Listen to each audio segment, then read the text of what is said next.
नमस्कार मित्रों, ज्ञान अड्डा के YouTube चैनल पर मैं देवेंद्र कुमार आपका हार्दिक स्वागत एवं हार्दिक अभिनंदन करता हूं। दोस्तों, तो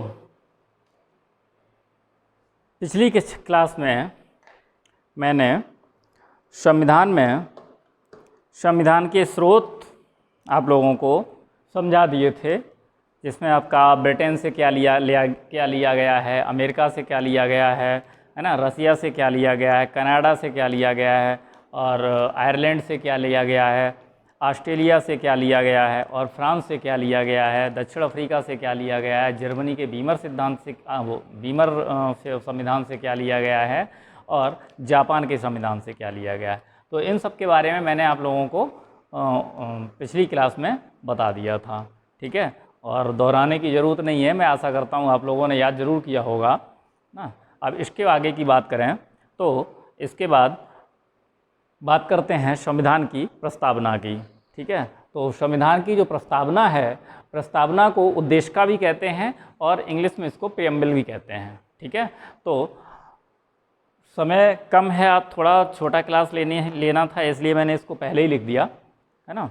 तो संविधान सभा की हमारी जो प्रस्तावना थी ना, जो जवाहरलाल नेहरू के द्वारा पेश की गई थी, है ना, और जो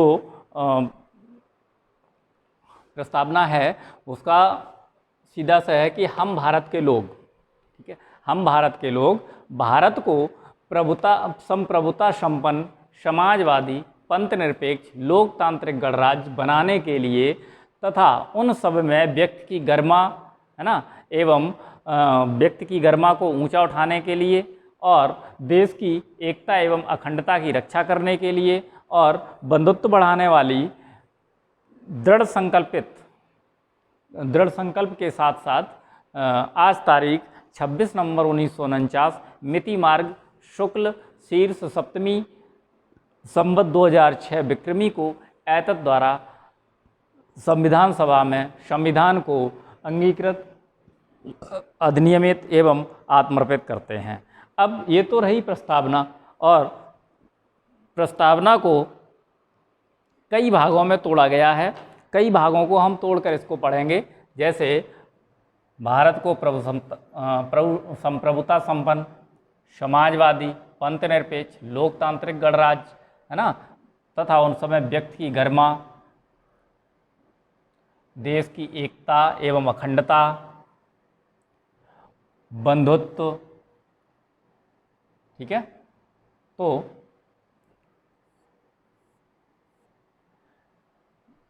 बंधुत्व के बाद फिर अंगीकृत, अधिनियमित और आत्मर्पित, है ना। तो इन सभी शब्दों का हम अलग से विश्लेषण करेंगे, ठीक है, ताकि समझ में आए कि प्रस्तावना से क्या क्या पूछा जाता है हमारे यहाँ, ठीक है। तो सबसे पहले इसमें हेडिंग डालेंगे संविधान की शक्ति का स्रोत।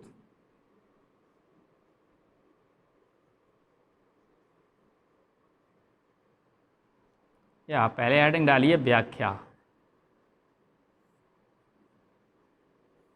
व्याख्या में पहला डालेंगे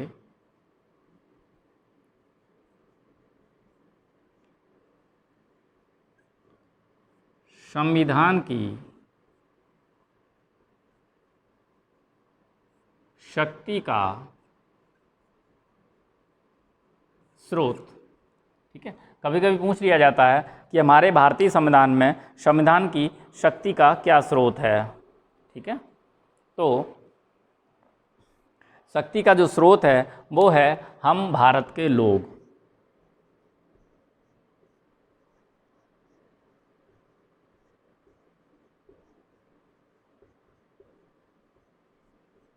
ठीक है। यानी कि भारतीय संविधान में अगर किसी को सबसे अधिक शक्तियां प्राप्त हैं तो भारत की जनता को हैं, ठीक है। तो इसलिए संविधान की शक्ति का स्रोत क्या है, हम भारत के लोग, क्योंकि भारत की सारी शक्तियां जैसे सामाजिक, आर्थिक, राजनीतिक, है ना, और सांस्कृतिक जितनी भी शक्तियां हैं वो सब भारत के लोगों में ही निहित होती हैं। इसलिए संविधान की शक्ति का स्रोत भारत के लोगों को कहा जाता है। अब इसकी जो शक्तियाँ होती हैं वो हैं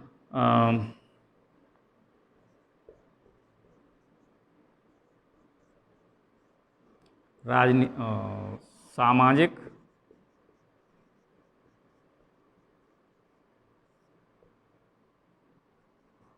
आर्थिक,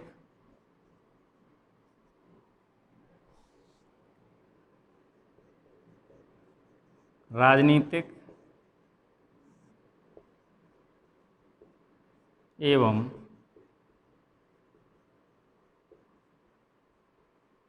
सांस्कृतिक शक्तियाँ।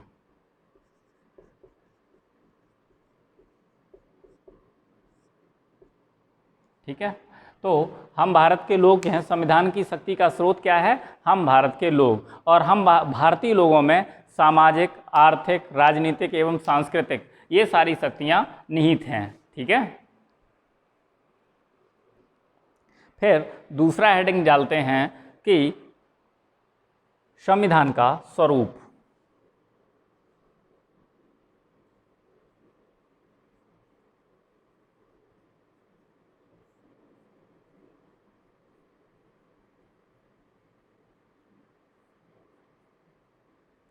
पहला था आपका संविधान का स्रोत, दूसरा है आपका संविधान का स्वरूप। स्वरूप में सबसे पहले आता है संप्रभुता संपन्न। ठीक है,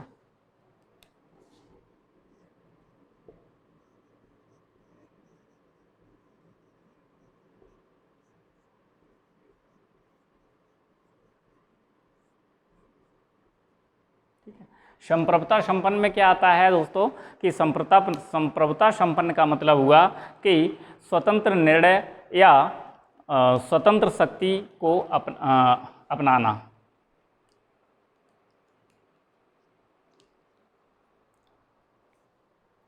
ठीक है, संप्रभुता संपन्न का क्या मतलब हुआ? स्वतंत्र निर्णय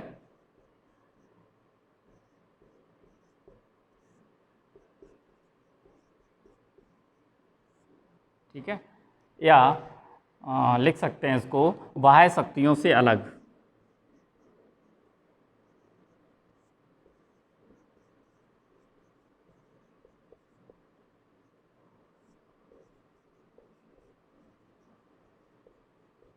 ठीक है, संप्रभुता संपन्न का मतलब हुआ कि हम अपना निर्णय खुद ले सकते हैं किसी भी बाह्य शक्तियों के हस्तक्षेप के बिना।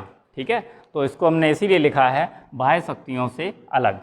यानी संप्रभुता संपन्न का मतलब हुआ स्वतंत्र निर्णय लेने की क्षमता, यानी कि हमें इतना पावर है कि हम अपना निर्णय स्वतंत्रता पूर्वक बिना किसी बाह्य शक्ति के दबाव में ले सकते हैं। ठीक है, दूसरा है इसमें आपका स्वतंत्रता, समाजवाद। पहला क्या है आपका संप्रभुता संपन्न, दूसरा है समाजवादी, है ना।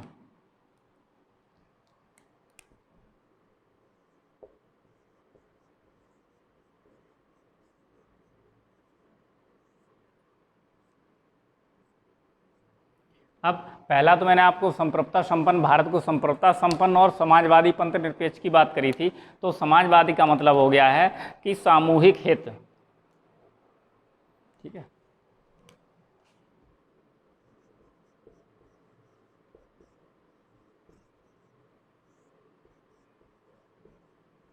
और सामूहिक हित का मतलब हुआ कि देश के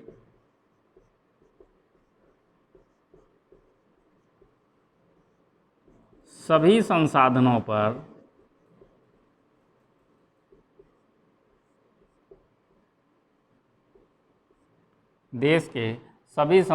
पर सभी का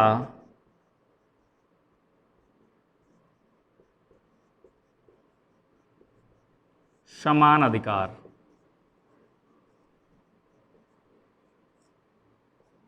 ठीक है, यानी समाजवाद का मतलब हुआ, जो यह समाजवादी बात करी, समाजवादी का मतलब, समाजवाद का मतलब सामूहिक हित, और सामूहिक हित का मतलब हुआ देश के सभी संसाधनों पर सभी नागरिकों का समान अधिकार।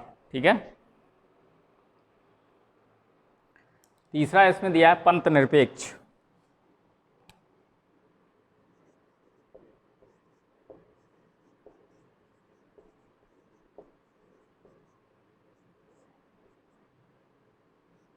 अब इसको लिख लो धर्मनिरपेक्ष।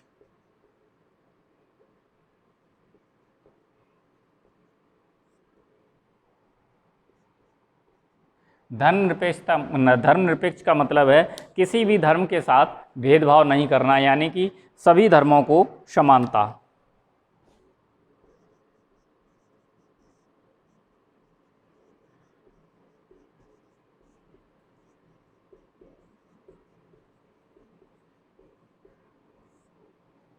ठीक है, सभी धर्मों को समानता।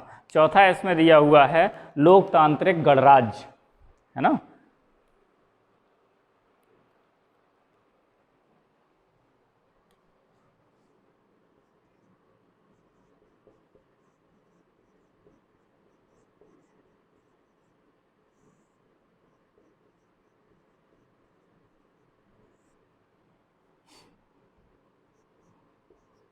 लोकतांत्रिक गणराज्य का मतलब हुआ कि भारत के राष्ट्राध्यक्ष का पद जो होगा वो आपका वंशानुगत नहीं होगा।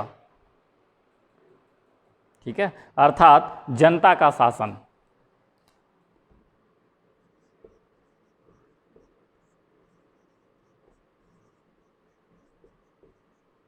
ठीक है, यानी इसको लिख सकते हैं कि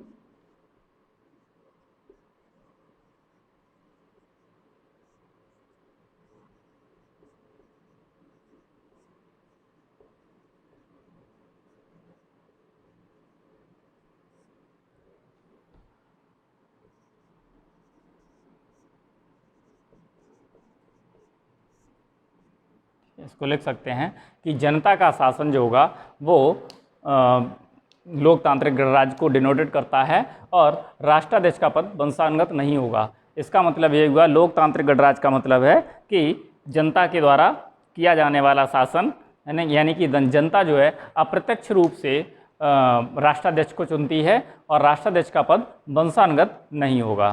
ठीक है,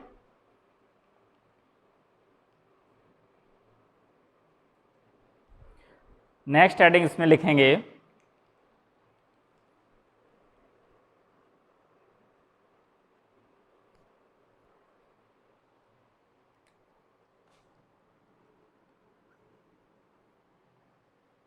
संविधान का उद्देश्य।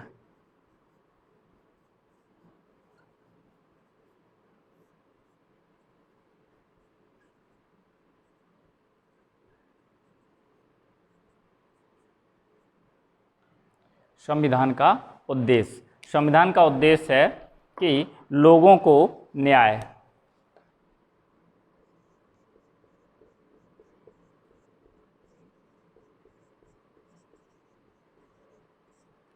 संविधान का मुख्य उद्देश्य यही है कि लोगों को न्याय मिले।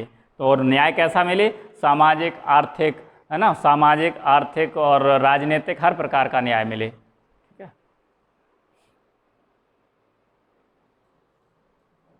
चाहो तो लिख लो।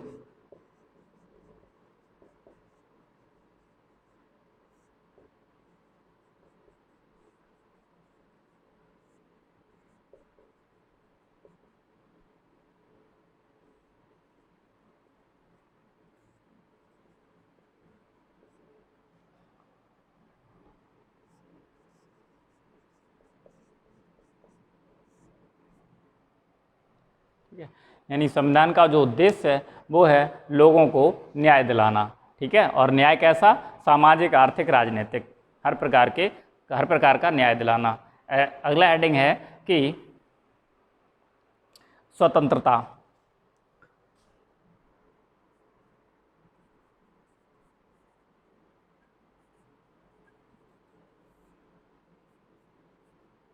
ठीक है,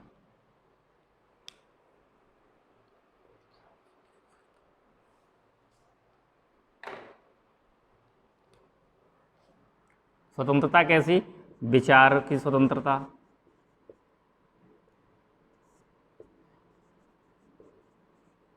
अभिव्यक्ति की स्वतंत्रता,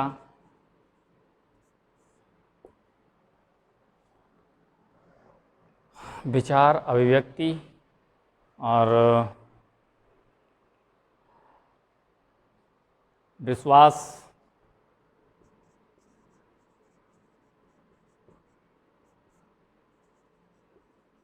धर्म, उपासना, ठीक है। जो स्वतंत्रता मिलेगी वो विचार की स्वतंत्रता मिलेगी, अभिव्यक्ति की स्वतंत्रता मिलेगी, विश्वास की स्वतंत्रता मिलेगी, धर्म की स्वतंत्रता मिलेगी, उपासना की स्वतंत्रता मिलेगी, और जो जितने भी स्वतंत्रताएं हो सकती हैं वो सारी स्वतंत्रताएं भारतीय संविधान के अंतर्गत मिलेंगी।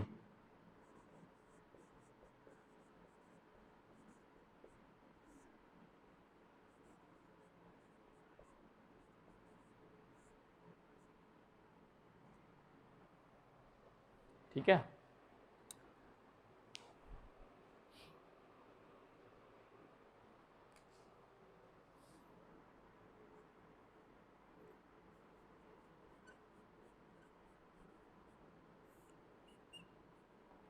अगला है समानता। समानता की बात करें तो प्रतिष्ठा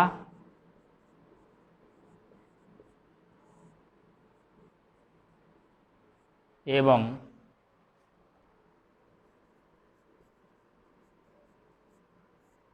अवसर की समानता मिलेगी।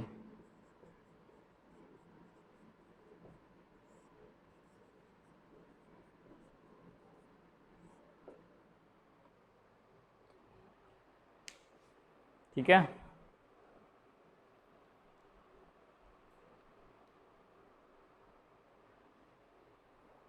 और नेक्स्ट है आपका दृढ़ संकल्प।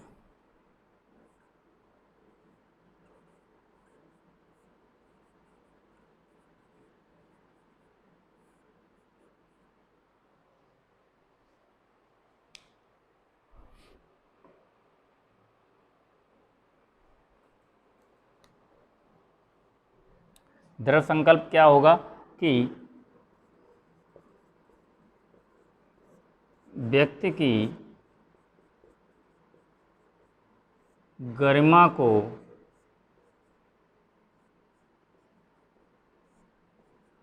ऊंचा उठाना एवं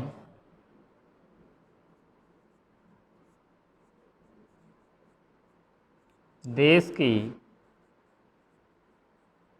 एकता तथा अखंडता को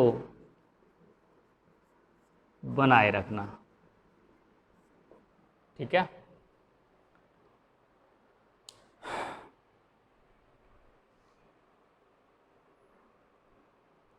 तो ये थे रही संविधान की व्याख्या। संविधान की व्याख्या हमने की तो क्या क्या उसमें मिला।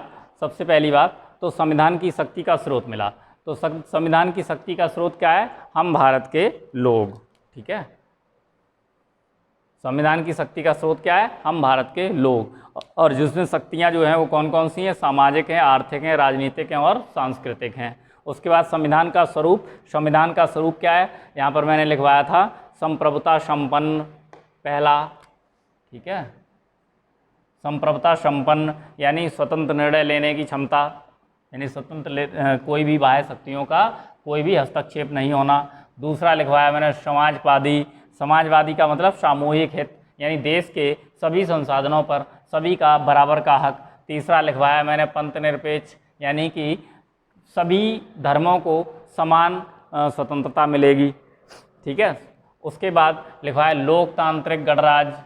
तो लोकतांत्रिक का मतलब हो गया जनता का शासन। लोकतांत्रिक गणराज्य का मतलब जनता का शासन, जनता के द्वारा शासन किया जाए, यानी राष्ट्राध्यक्ष जो होगा वो वंशानुगत नहीं होगा।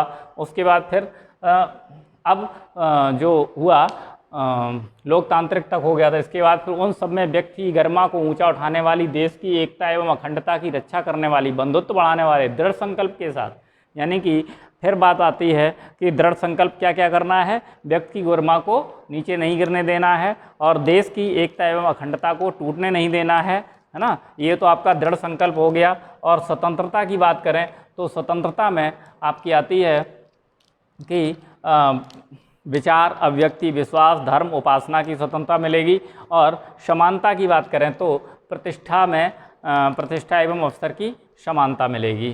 ठीक है। तो ये रहा आपका संविधान की व्याख्या। अब नोट कर लीजिए इसको।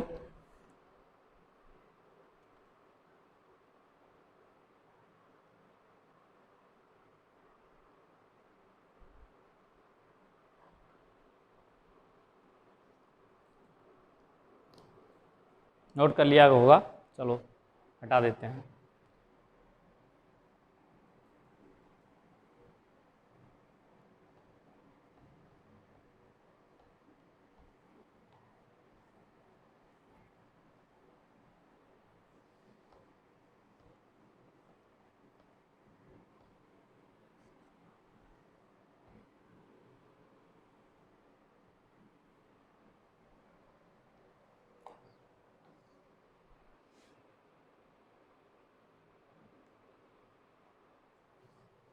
नेक्स्ट हेडिंग है संविधान की प्रस्तावना से बनने वाले प्रश्न। हालांकि प्रश्न तो वहाँ से ही बनेंगे, लेकिन कुछ महत्वपूर्ण प्रश्न होते हैं जो बनते ही हैं, उनको नोट करवा दिया जाए। ठीक है, तो सबसे पहले नंबर 1 डालेंगे,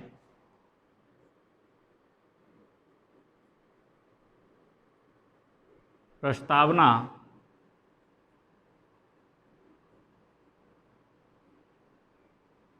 आधारित है। प्रस्तावना किस पर आधारित है? जब मैंने आपको प्रस्तावना की बात करी थी तो बताया था कि प्रस्तावना को किसने पेश किया था?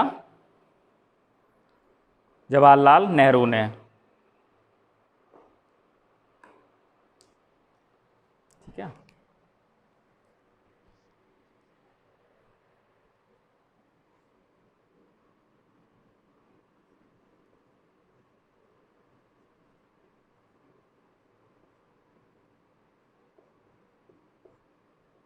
JL नेहरू द्वारा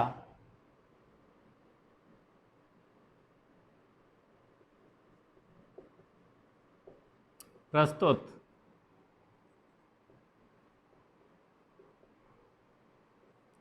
उद्देश्य प्रस्ताव, जो कि कब पारित किया गया था? 13 दिसंबर 1946 को, जो कि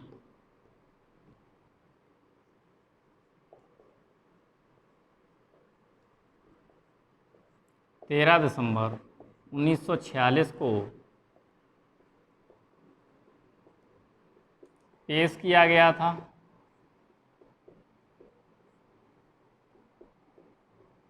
तथा आत्मर्पित कब किया गया था? यानी कि जो स्वीकार करने की बात आती थी तो 22 जनवरी 1947 को, तथा 22 जनवरी 1947 को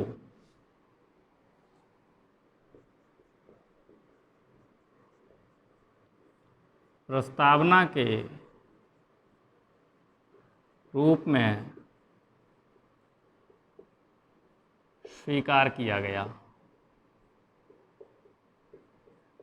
ठीक है, पहली बात तो यह है कि प्रस्तावना किस पर आधारित थी? प्रस्तावना जो आधारित थी वो थी पंडित नेहरू द्वारा प्रस्तुत किए गए उद्देश्य प्रस्ताव पर, जो कि 13 दिसंबर 1946 को पेश किया गया था और 22 जनवरी 1947 को इसको प्रस्तावना के रूप में स्वीकार किया गया था। ठीक है, दूसरा पॉइंट बनता है TS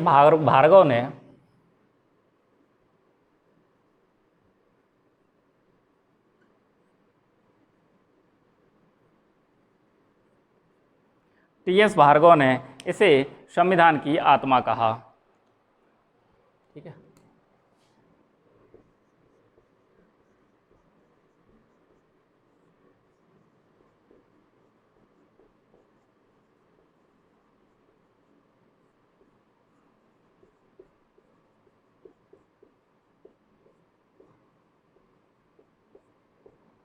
ठीक है, TS भार्गव ने प्रस्तावना को संविधान की आत्मा कहा।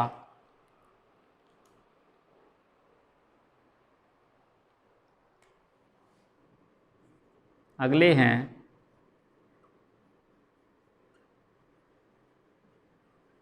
के एम मुंशी।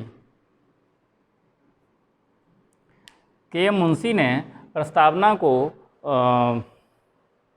राजनीतिक कुंजी कहा और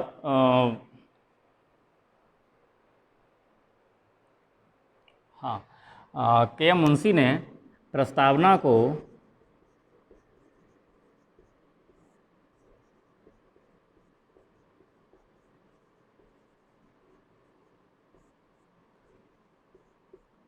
समाधान की कुंजी कहा तथा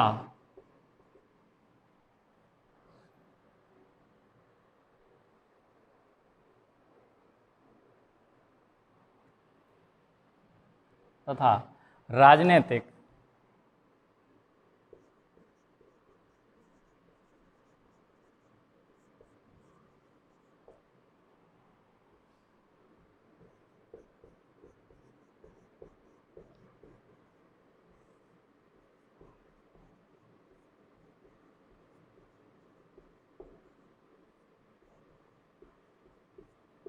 राजनीतिक जन्म कुंडली कहा।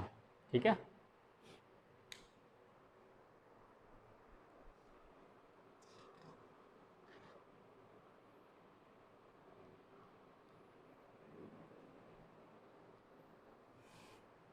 नेक्स्ट है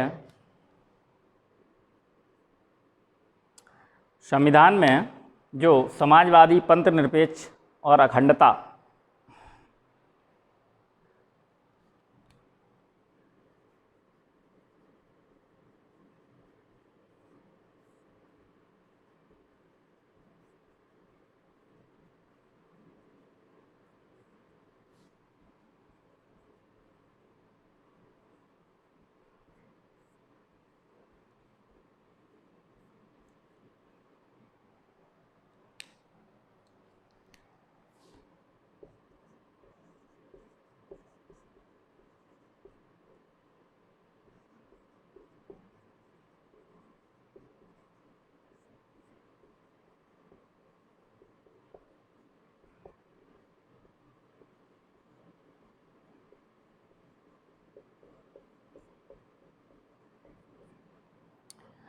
समाजवादी, पंथ निरपेक्ष और अखंडता शब्द जो थे वो 42वें संविधान संशोधन 1976 को जोड़े गए थे और यह संशोधन प्रस्तावना में एकमात्र संशोधन है।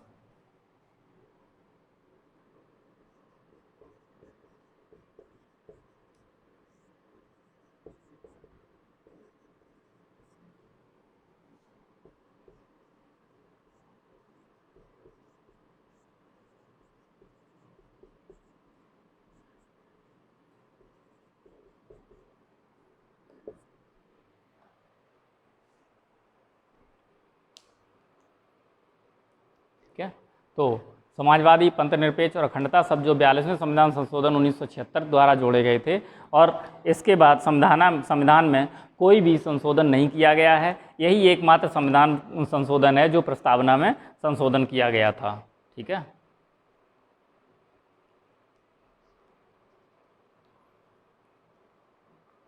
चाहे तो आप इसमें 2 केस भी हुए थे, वो भी लिखवाए दे रहे हैं, कभी पूछ दिया जाए भविष्य में।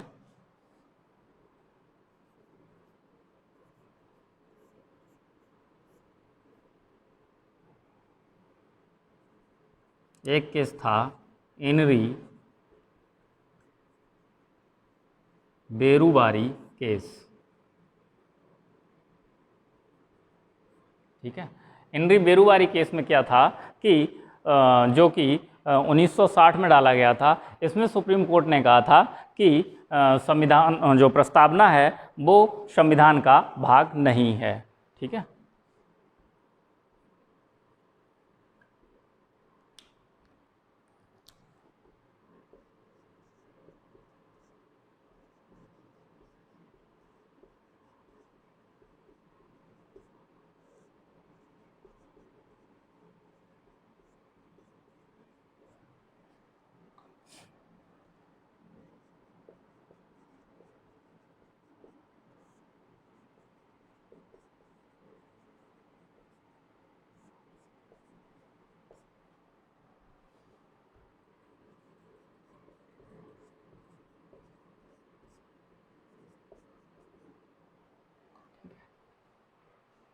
दूसरा केस है केशवानंद भारती बनाम केस 1973।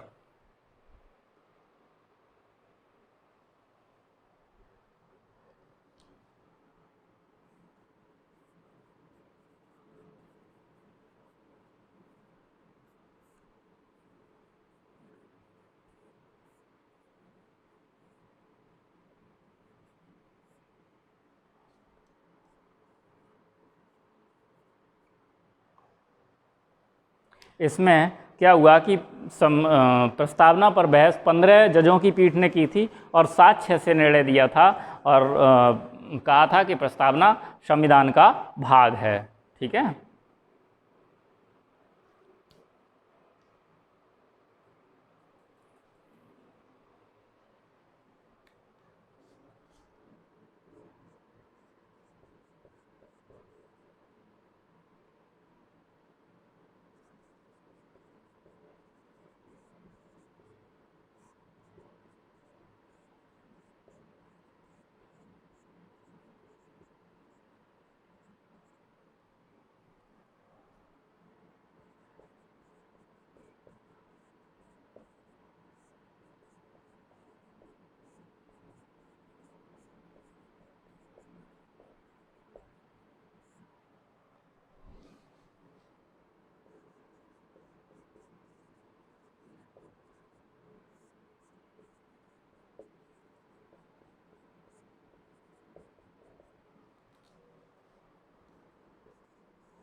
तो ये थे प्रस्तावना से संबंधित 2 केस और 4 लोगों के वक्तव्य।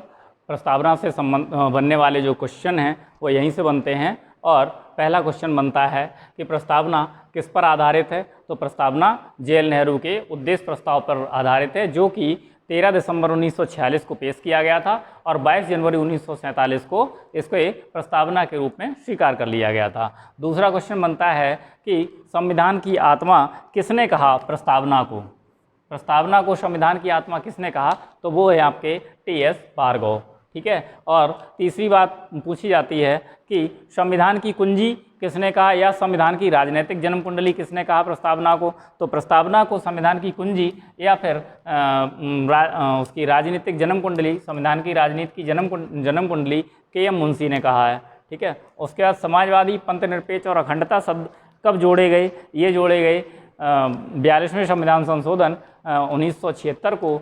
और ये प्रस्तावना में पहला और आखिरी एक ही अभी तक मात्र एक ही संशोधन हुआ है। उसके बाद और वो भी इसमें 2 केस आए हुए थे। एक था एनरी बेरुवारी केस 1960 में डाला गया था, जिसमें सुप्रीम कोर्ट ने निर्णय दिया कि प्रस्तावना संविधान का भाग नहीं है। और इसी निर्णय को केशवानंद भारती केस जो 1973 में डाला गया था, उसमें सुप्रीम कोर्ट ने अपने ही निर्णय को उलट दिया और ये उसमें 15 जजों की पीठ ने 7-6 से फैसला दिया था और कहा था कि प्रस्तावना जो है वो संविधान का भाग है। ठीक है।